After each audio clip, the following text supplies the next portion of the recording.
الحمدللہ رب العالمین والصلاة والسلام علی سید الانبیاء والمرسلین اما بعد فاعوذ باللہ من الشیطان الرجیم بسم اللہ الرحمن الرحیم۔ سورۃ الذاریات چل رہی تھی اور اس کی تقریباً 24ویں آیت پر ہم پہنچے تھے، اور آپ کو جیسے کہ بتایا تھا کہ یہاں مختصراً حضرت ابراہیم علیہ السلام کے پاس آنے والے ان فرشتوں کا تذکرہ ہے جو قوم لوط پر عذاب لے کر نازل ہوئے تھے۔ تو اللہ تعالیٰ نے ارشاد فرمایا کہ 24ویں آیت دوبارہ میں عرض کرتا ہوں کہ هل اتاک حدیث ضیف ابراہیم المکرمین، اے حبیب کریم صلی اللہ علیہ وسلم کیا آپ کے پاس ابراہیم کے معزز مہمانوں کی خبر آئی؟ اذ دخلوا علیہ، جب وہ ابراہیم علیہ السلام کے پاس آئے، فقالوا، تو انہوں نے کہا سلامن، سلام، یعنی السلام کیا۔ قال سلام، تو ابراہیم علیہ السلام نے جواب میں فرمایا سلام۔ تو دیکھیں اس سے معلوم ہوا کہ السلام علیکم کہنا بہت اچھا ہے، لیکن اگر کوئی صرف یہ کہے سلام، جواب میں دوسرا کہے سلام، کوئی حرج نہیں ہے، کیونکہ یہ فرشتوں نے اس طرح کیا اور ابراہیم علیہ السلام نے جواب میں سلام کہا، اس میں کوئی حرج نہیں ہے۔ اگر آپ عرب کنٹریز میں چلے جائیں، خصوصاً سعودی عرب سائڈ پہ جائیں، تو اکثر آپ بدوؤں کو دیکھیں گے وہ اس طرح کہتے ہیں سلام، دوسرا بھی کہے گا سلام، صرف سلام کہتے ہیں، تو یہ کوئی منع نہیں ہے۔ ہاں، السلام علیکم کہنا یہ افضل ضرور ہے۔ قوم منکرون، ناشناسہ سے لوگ ہیں۔ یہ ابراہیم علیہ السلام نے اپنے دل میں کہا کہ یہ لوگ ناشناسہ سے نظر آنے، سلام کا جواب تو دے دیا، لیکن اجنبی سے لوگ نظر آئے تو دل میں کہا کہ یہ ناشناسہ سے لوگ ہیں۔ فراغ الی اہلہ فجاء بعجل سمین، پھر آپ اپنے گھر کی طرف آ گئے اور ایک فربا بچھڑا لے کر آئے، یعنی جلدی جا کے گھر میں کہا بچھڑا بناؤ، کھال اتاری ہوگی، گوشت بنایا بھونا بھونا، اور پھر آپ اس کو وہاں پر لائے۔ فقربہ الیہم، پھر اسے یعنی اس بچڑے کو آپ نے ان کے پاس رکھا۔ قالا، اور فرمایا لا تأکلون، کیا تم کھاتے نہیں؟ فاوجس منہم خیفہ، تو اپنے دل میں ان سے ڈرنے لگے، یعنی جب آپ نے رکھا اور انہوں نے ہاتھ نہیں بڑھائے تو پھر آپ کو یہ یقین ہو گیا کہ یہ فرشتے ہی ہیں، اور اس طرح فرشتوں کا اچانک آنا، یہ بھی آپ چونکہ نبی تھے، مومنانہ فراست نبوت آپ کو حاصل تھی، آپ سمجھ گئے کہ اللہ تعالیٰ کی طرف سے کسی قوم پر عذاب نازل کرنے کے لیے آئے ہیں، تو قلب میں خوف تو پیدا ہونا ہی تھا۔ قالوا، انہوں نے کہا لا تخف، آپ ڈریے نہیں۔ لیکن اس سے معلوم ہوا، نص قرآنی سے ثابت ہے کہ ابراہیم علیہ السلام اپنے دل میں ڈرے تھے اور فرشتے اس پہ مطلع ہو گئے۔ اس کا مطلب یہ ہوا کہ فرشتے قلبی احوال پر اللہ کی عطا سے مطلع ہو سکتے ہیں۔ فبشروہ بغلام علیم، اب جب انہوں نے دیکھا کہ آپ کے قلب میں خوف پیدا ہوا تو بڑی حکمت کے ساتھ اللہ تبارک و تعالیٰ کی طرف سے ایک بیٹے کی بشارت عطا فرمائی، تاکہ آپ کے دل سے خوف کم ہو جائے، آپ کی توجہ اس طرف ہو جائے۔ فبشروہ، اور انہوں نے آپ کو بشارت دی، بغلام علیم، ایک علم والے لڑکے کی۔ تو حضرت سارہ رضی اللہ تعالی عنہ جو تھیں، یہ مطلب بانجھ تھیں، عقیم تھیں، اور 90 سال تقریباً آپ کی عمر تھی۔ جب آپ کی زوجہ نے یہ بات سنی تو وہ بڑی حیران ہوئی کہ میرے کیسے بچہ پیدا ہوگا۔ یہ آگے تذکرہ ہوا، فَأَقْبَلَتِ امْرَأَتُهُ فِي صَرَّةٍ، اس پر ان کی زوجہ چلاتی ہوئی آئیں، فَسَقَّتْ وَجْهَهَا، پھر اپنے چہرے پر ایک ہاتھ مارا، جیسے عورتوں کی عادت ہوتی ہے کہ ارے میرے کہاں سے بچہ پیدا ہوگا۔ وقالت، اور فرمایا عجوز عقیم، یعنی میں ایک بڑھیا بھی ہوں اور عقیم بانجھ کو کہتے ہیں، میرے بچہ پیدا ہوگا۔ قالوا کذالکی، انہوں نے کہا کہ معاملہ اسی طرح ہے۔ قال ربکی، تمہارے رب نے ایسا ہی کہا ہے، یعنی ہم اپنے پاس سے نہیں کہہ رہے، تو آپ کے رب کا فیصلہ ہے کہ آپ کے ہاں بچہ پیدا ہوگا۔ انہ هو الحکیم العلیم، بے شک وہ اللہ تبارک و تعالی ہی حکمت والا، علم والا ہے۔ الحمدللہ یہاں تک 26واں سپارے کا اختتام ہوا۔ 27واں سپارہ ہمارا شروع ہوگا، سورہ ذاریات ہی اس میں چل رہی ہے۔ قال، ابراہیم علیہ السلام نے فرمایا، فما خطبکم ایھا المرسلون، کہ اے فرشتو تم کس کام سے یہاں پر بھیجے گئے ہو؟ قالوا، انہوں نے کہا، انا ارسلنا الی قوم مجرمین، کہ بے شک ہم بھیجے گئے ہیں ایک مجرم قوم کی طرف، یعنی قوم لوط کی طرف۔ لنرسل علیہم حجارۃ من طین، کہ ہم بھیجے گئے ہیں کہ ان پر گارے کے بنائے ہوئے پتھر چھوڑیں۔ ہم اس لیے بھیجیں گے تاکہ ہم چھوڑیں ان پر گارے کے بنائے ہوئے پتھر، یعنی جب مٹی کو نرم کر کے پہلے اس کا ایک ڈھیلا بنا لیا جائے، پھر وہ سوکھ جائے تو انتہائی سخت ہو جاتا ہے اور بہت زور سے لگتا ہے، اس قسم کے پتھر ہمیں دیے گئے ہیں۔ مسومۃ عند ربک للمسرفین، یہ پتھر نشان زدہ ہیں آپ کے رب کے پاس مسرفین کے لیے، حد سے بڑھنے والوں کے لیے۔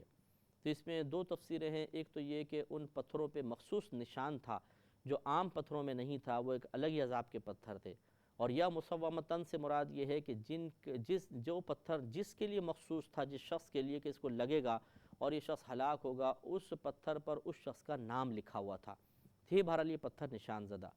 فَأَخْرَجْنَا مَنْ كَانَ فِيهَا مِنَ الْمُؤْمِنِينَ، تو ہم نے اس شہر میں جو ایمان والے تھے انہیں نکال لیا، یعنی جو قوم لوط میں ایمان والے تھے ان کو باہر نکالا۔ اور وہ کون لوگ تھے؟ خود اللہ نے ارشاد فرمایا کہ فَمَا وَجَدْنَا فِيهَا غَيْرَ بَيْتٍ مِّنَ الْمُسْلِمِينَ، تو ہم نے وہاں ایک ہی گھر میں مسلمان پایا، یعنی ایک گھر کے علاوہ کوئی مسلمان نہیں تھا، اور وہ صرف قوم حضرت لوط علیہ السلام کا گھر تھا، اور آپ کی دو صاحبزادیاں تھیں جو آپ پر ایمان لائیں، حتیٰ کہ آپ کی زوجہ بھی کفار کے ساتھ مل گئی تھی اور وہ بھی ہلاک و برباد ہوئیں۔ وَتَرَكْنَا فِيهَا آيَةً لِّلَّذِينَ يَخَافُونَ الْعَذَابَ الْأَلِيمَ، اور ہم نے اس میں یعنی اس بستی میں نشانی باقی رکھی ان کے لیے جو دردناک عذاب سے ڈرتے ہیں۔ وہ نشانی یا تو یہ تھی کہ ان کے جو کھنڈرات تھے وہ باقی رکھے، بعد میں آنے والے ان کھنڈرات کو دیکھ کر عبرت حاصل کرتے تھے، یا وہاں کا پانی سارا کالا سیاہ ہو گیا تھا عذاب کی وجہ سے، تو وہ کالا پانی اللہ نے باقی رکھا تاکہ گزرنے والے اس کالے پانی کو دیکھ کر عبرت حاصل کریں۔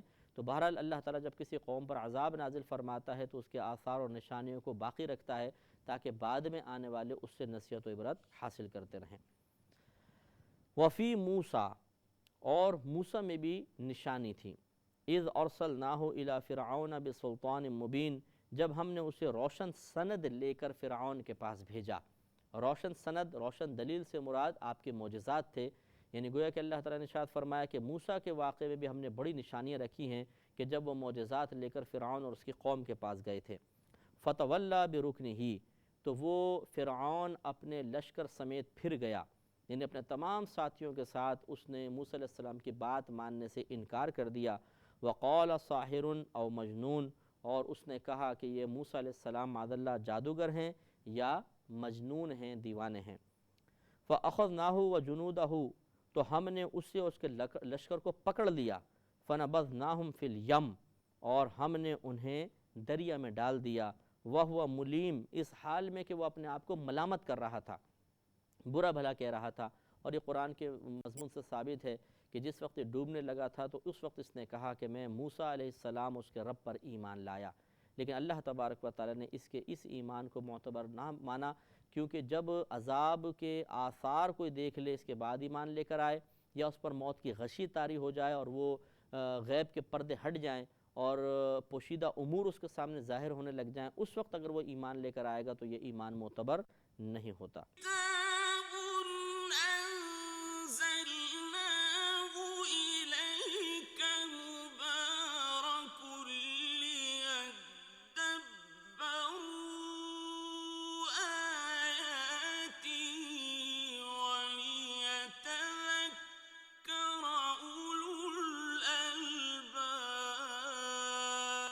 وفی عاد، اور قوم عاد میں بھی نشانی ہے، اذ ارسلنا علیہم الریح العقیم، جب ہم نے ان پر ایک خشک آندھی بھیجی۔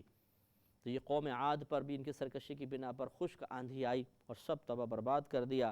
ما طوروا من شیء، نہ چھوڑا اس نے کسی شے کو، اتت علیہ، کہ جس پر وہ آئی، الا جعلتہ کالرمیم، مگر اسے ایسا بنا دیا کہ جیسے گلی ہوئی چیز ہوتی ہے، بالکل جیسے گل کر چیز ختم ہو جاتی ہے، اس طریقے سے اس زمین اس ہوا نے سب کچھ ختم کر دیا، تباہ و برباد کر دیا۔ وفی ثمودہ، اور قوم ثمود میں بھی نشانی تھی، اذ قیل لہم تمتعوا حتی حین، جب ان سے فرمایا گیا کہ ایک وقت تک نفع اٹھا لو۔